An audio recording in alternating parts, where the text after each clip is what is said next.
Donia. How are you? Hi, ma'am. I'm fine. And what about you, ma'am? Great. Okay. അപ്പം ഇന്നലെ നമ്മൾ discuss ചെയ്ത questions ഒക്കെ നോക്കിയിരുന്നോ?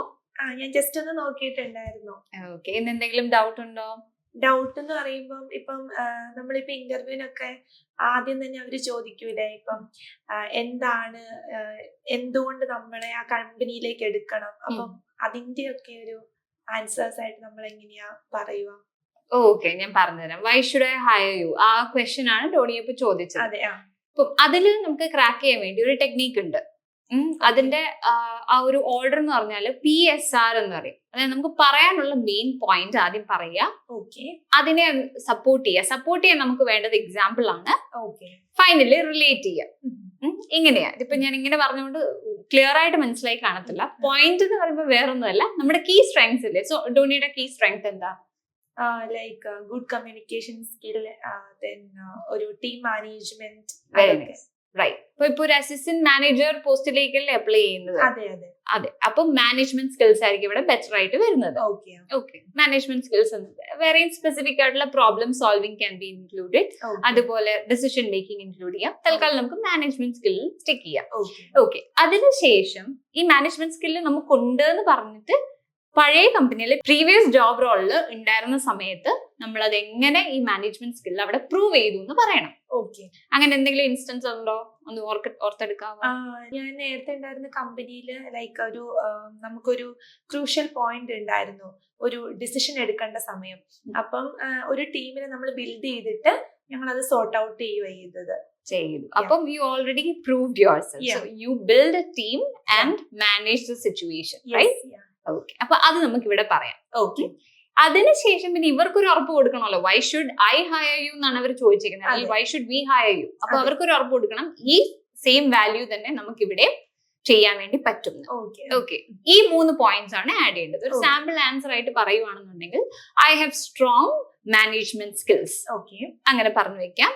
അതിനുശേഷം എന്താ, in the last company, അല്ലെങ്കിൽ in my last job role, I proved my skills by sorting out an issue during a crucial point. അല്ലെങ്കിൽ എന്താ, അപ്പൊ ഞാൻ നേരത്തെ പറഞ്ഞതുപോലെ എഫിഷ്യൻസി കൂടി എന്ന് പറയാം. I delivered my management skills to improve the work efficiency by 20%. അതൊരു ഡേറ്റയും കൂടെ ഇൻക്ലൂഡ് ചെയ്യാം. Okay, after which you can tell that I'm confident that I'll give the same value to your company. Okay, you can conclude it like that. Okay, shall we do that? Shall we try? Yeah. Okay, so let me ask you, why should we hire you? Okay, so I'm sure that I have strong management skill, and in my previous company there was a crucial point. So at that time I managed it by building a good team and we sort out the issue. So yeah, wonderful. Now can you conclude that ee company il njan deliver cheyunna? Yeah, okay, and I'm sure that I can deliver the same sort of things and same skill in this company too. Wonderful. നമുക്ക് no problem. ഈ ചെറിയ എന്താ ഇത് മിസ്റ്റേക്സുകൾ നമ്മൾ പിന്നെ അടുത്ത mock interviews ചെയ്യൂല അടുത്ത ദിവസം, അങ്ങനെ സോർട്ട് ഔട്ട് ചെയ്യുന്ന പോയിന്റ്സ് ആയിട്ട് I can share it with you. Okay, ഇപ്പൊ പ്രാക്ടീസ് ചെയ്ത് പഠിക്കുക എന്നുള്ളതാണ് മെയിൻ. ഇനി വേറൊരു ക്വസ്റ്റ്യൻ ചോദിക്കുന്നതിന്, ഇത് പറഞ്ഞപ്പോഴാണ് ഞാൻ ഓർക്കുന്നത്, ഈ വീക്ക്നെസ്സിനെ പറ്റി ചോദിക്കുന്നത് ഭയങ്കര കോമൺ ആയിട്ട് ഉള്ളതാണ് ഇന്റർവ്യൂസിൽ. അപ്പൊ എങ്ങനെയാ സാധാരണ ടോണി ഉത്തരം പറയാറ്? മൈ വീക്ക്നെസ് പോയിന്റ്സ് വരുന്നത്, ഇപ്പം ഞാൻ കുറച്ച് പെർഫെക്ഷനിസ്റ്റ് ആയിരിക്കും. അതായത് കുറച്ച് ടൈം കൺസ്യൂമിങ് ആണ്, പക്ഷെ അറ്റ് എ ടൈം തന്നെ ബോത്ത് അഡ്വാൻറ്റേജും ഡിസഡ്വാൻറ്റേജും ഉള്ളതുപോലെ. സോ അതാണ് ഞാൻ എപ്പോഴും ഫോക്കസ് ചെയ്ത് പറയാറ്. That's good. അത് ഏത് രീതിയിൽ, എന്തെങ്കിലും ഒരു ഓർഡർ ഉണ്ടോ അത് പറയാൻ വേണ്ടിയിട്ട്? ഓർഡർ ഇല്ല, ലൈക്ക് ജസ്റ്റ് ആ പോയിന്റ് ഒന്ന് മെൻഷൻ ചെയ്യും. അതുപോലെ തന്നെ ഡീറ്റെയിൽ ടു എവറിത്തിങ് അതും ഞാൻ ജസ്റ്റ് ഒന്ന് മെൻഷൻ ചെയ്യും. ആക്ച്വലി അത് ടൈം കൺസ്യൂമിങ് ആണല്ലോ, സോ അതുകൊണ്ട് അതൊരു വീക്ക്നെസ് ആണ്. ഓക്കെ, അപ്പൊ ഇത് പറയുമ്പോൾ നമ്മൾ പ്രത്യേകം ശ്രദ്ധിക്കണം. വീക്ക്നെസ് പറയുന്ന സമയത്ത് നമ്മൾ ഒരുപാട് എക്സ്റ്റെൻഡ് ചെയ്ത് അല്ലെങ്കിൽ ഒരുപാട് എക്സ്പ്ലെയിൻ ചെയ്ത് പറയരുത്. ഓക്കെ, ഇൻസ്റ്റെഡ് നമ്മുടെ വീക്ക്നെസ് എന്താണ്, അത് വർക്ക് റിലേറ്റഡ് ആയിരിക്കണം. അപ്പൊ ഡോണിയ പറഞ്ഞ ഉത്തരങ്ങൾ പെർഫെക്റ്റ് ആണ്, ഒന്നെങ്കിൽ പെർഫെക്ഷനിസ്റ്റിന് വേണ്ടി ട്രൈ ചെയ്യുന്ന ആളാണ്, അല്ലാന്നുണ്ടെങ്കിൽ എന്തായിരുന്നു detail to everything. Which is time consuming. അപ്പൊ ടൈം മാനേജ്മെന്റ് ഇഷ്യൂസ് നേരിടുന്നുണ്ടെന്ന് പറയാം. അതിനുശേഷം how are you trying to overcome that challenge has to be explained. ആ ഒരു പോയിന്റ് നമ്മൾ മിസ് ഔട്ട് ചെയ്യാൻ പാടില്ല. ഓക്കെ, അതൊരു പോസിറ്റീവായ രീതിയിൽ വേണം പറയാൻ. അങ്ങനെയാണെന്നുണ്ടെങ്കിൽ ധോണിയുടെ ഉത്തരം എങ്ങനെയാണെന്ന് മോഡിഫൈ ചെയ്യാം. Can you try that? Like കുറച്ചും കൂടി എങ്ങനെയാ മാം അത് പറയാ? ഓക്കെ, ഡെഫിനറ്റ്ലി ഞാൻ പറഞ്ഞു തരാം. ഇപ്പൊ ധോണിയ പറഞ്ഞ വീക്ക്നെസ് എന്ന് പറഞ്ഞാൽ പെർഫെക്ഷനിസ്റ്റ് ആണ്. അപ്പൊ നമുക്ക് അതിനെ ഇങ്ങനെ പറയാം, one of my weaknesses is that I can be a perfectionist, അല്ലെങ്കിൽ I try to be a perfectionist. Okay, അതിനുശേഷം അതുകൊണ്ട് നേരിടുന്ന പ്രശ്നം എന്താ? ടൈം കൺസ്യൂം ചെയ്യുന്നു. Okay, which consumes a lot of time എന്ന് പറയാം. പക്ഷെ a lot of വരുമ്പോൾ പിന്നെ ഒരു നെഗറ്റീവ് ഇത് വന്നേക്കാം. അതുകൊണ്ട് നമുക്ക് വേണമെങ്കിൽ sometimes it slows me down എന്ന് പറയാം. ഓക്കെ, sometimes അവിടെ വരുമ്പോൾ ഇത് എപ്പോഴും നടക്കുന്ന ഒരു കാര്യമല്ല എന്നുള്ളൊരു എംഫസിസ് ആണ്.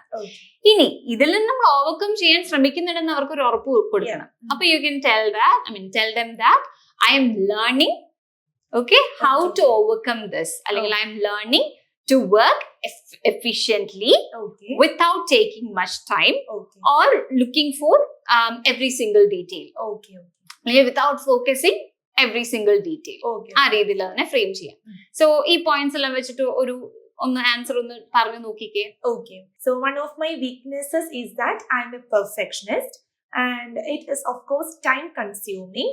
So I try my maximum to overcome that by not spending much time in each and every detail. Wonderful, very nice. Okay, പിന്നെ ഒരു കാര്യം ശ്രദ്ധിക്കേണ്ടത്, ഇടയ്ക്കിടയ്ക്ക് നമുക്ക് മലയാളീസിനുള്ള ഒരു ടെൻഡൻസിയാണ് സോ ഇടയ്ക്കിടയ്ക്ക് കയറി വരുന്നത്. ഒരു സെന്റൻസിൽ ഒരു തവണ ഒരു സെന്റൻസിലല്ല, നമ്മൾ ഒരു ആൻസർ പറയുന്ന സമയത്ത് ഒരു തവണ അങ്ങ് വന്നാൽ കുഴപ്പമില്ല, ഒരുപാട് വരാതിരിക്കാൻ ശ്രദ്ധിക്കുക. ഓക്കെ, ഇനി എന്തെങ്കിലും ഡൗട്ട്സ് ഉണ്ടോ? ഇനി ലൈക്ക് അവര് ചോദിക്കൂലേ എന്താണ് സാലറി എക്സ്പെക്ടേഷൻ, അപ്പം നമ്മള് കറക്റ്റ്ലി ഒരു എമൗണ്ട് പറയണോ അതോ ലൈക്ക് എങ്ങനെയാ അത് മാനേജ് ചെയ്യേണ്ട answer? You can always say a higher amount than your previous salary. Okay, you do not need to അവർക്ക് വേണ്ടി ഒന്ന് അഡ്ജസ്റ്റ് ചെയ്ത് കാണിക്കേണ്ട കാര്യമൊന്നുമില്ല. You don't have to do that. നമ്മൾക്ക് എക്സ്പെക്ട് ചെയ്യുന്ന ഒരു സാലറി പറയാം, അത് നേരത്തെ കിട്ടിയതിനേക്കാളും കുറച്ച് കൂടുതൽ പറയുന്നതിൽ തെറ്റില്ല. നമ്മുടെ എക്സ്പീരിയൻസും എഡ്യൂക്കേഷനും അതനുസരിച്ചുള്ളതായിരിക്കണം എന്ന് മാത്രം. Okay, anything else? No, ma'am, nothing more. Okay, so it was a nice session, Dhonia. Okay, same to you. Thank you so much for your time. Thank you.